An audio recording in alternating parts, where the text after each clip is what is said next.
Hello, welcome to my channel. ఈరోజు మన కిచెన్లో చాలా ఈజీగా మంచి అరటికాయతో కరకరలాడే చిప్స్ ప్రిపేర్ చేసుకోవచ్చు. మంచి టైం పాస్గా తినేయొచ్చు. వీడియోని స్కిప్ చేయకుండా చివరి వరకు చూడండి. బనానా చిప్స్ని ఎలా చేయాలో ఇప్పుడు చూసేద్దాం. ఇంకా తయారీ విధానంలోకి వెళ్ళిపోదాం. ఉప్పు స్పూను, పసుపు అర స్పూన్. అరటికాయ చిప్స్కి 5 అరటికాయలు తీసుకున్నాను. పోసుకొని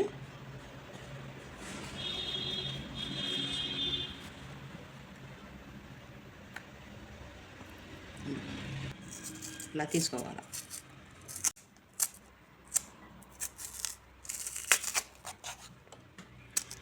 ఇలా తీస్తుంటే నీట్గా వచ్చేస్తుంది.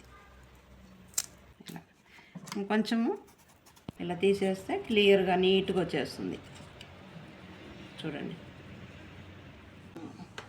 చూడండి ఇలా అన్నీ కోసుకొని నీళ్ళలో వేసి పెట్టుకోవాలి. అప్పుడు నల్లగా అవ్వకుండా ఇలా తెల్లగా ఉంటుంది కాయ.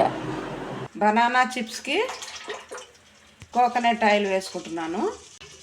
మీరు మామూలు నార్మల్ ఆయిల్ అయినా వేసుకోండి.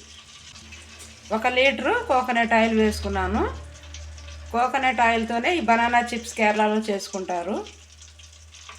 చాలా టేస్ట్గా ఉంటాయి. 1 స్పూన్ పసుపు పొడి, కొంచెం నీళ్ళు తీసుకొని దాంట్లో 1 స్పూన్ పసుపు పొడి, 1 స్పూన్ సాల్ట్ వేసుకొని బాగా కలిపి పెట్టుకోవాలి.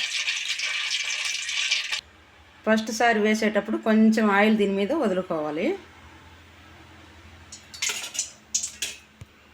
కొంచెం క్రాస్గా ఇలా పట్టుకోవాలి. మీడియం ఫ్లేమ్లో పెడితే ఆయిల్ పీల్చుకుంటుంది. హై ఫ్లేమ్లో పెడితే మాడిపోతుంది. మీడియం టు హై ఫ్లేమ్లో పెట్టుకొని చేసుకోవాలి అరటికాయ చిప్స్. ఇలా కలుపుతూ బనానా చిప్స్ని టర్న్ చేస్తూ బాగా ఫ్రై చేయాలి.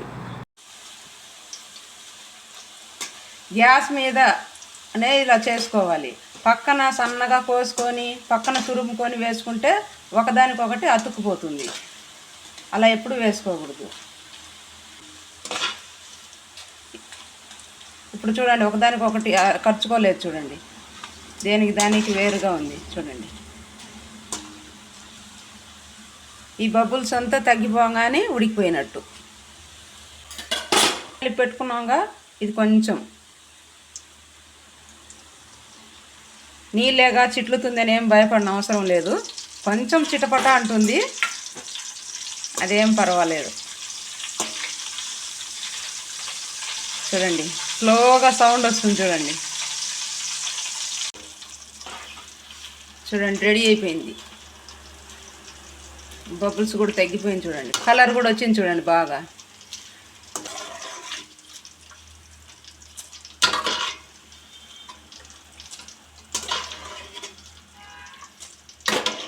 చూడండి క్రిస్పీగా ఎంత బాగా వచ్చిందో. చూడండి ఎంత బాగా వచ్చిందో. చూడండి సౌండ్ ఎంత బాగా వస్తుందో. బాగా వేగిపోయింది, మంచి కలర్ఫుల్గా.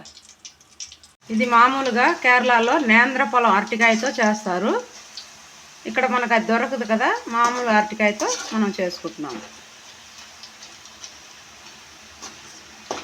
ఆ అరటికాయ దొరికే వాళ్ళు ఉంటే దాంతో చేసుకోండి, చాలా టేస్ట్గా ఉంటుంది. అది నేంద్ర అరటికాయ అయితే కొబ్బరి నూనె 2 వేసుకొని చేసుకుంటే దాని టేస్టే వేరు. చూడండి ఎంత బాగా వచ్చిందో చిప్స్. క్రిస్పీగా ఎంత బాగా వచ్చిందో చూడండి.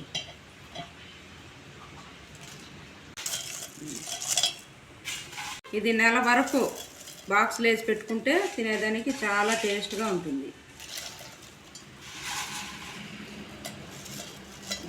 చూడండి ఎంత బాగా వచ్చింది. స్పైసీగా కావాలంటే చాట్ మసాలా వేసుకొని తినండి. కొంచెం మిరప్పొడి వేసుకొని తిన్నారంటే ఇంకా చాలా టేస్ట్గా ఉంటుంది. లైక్ చేయండి, సబ్స్క్రైబ్ చేయండి. Bye friends.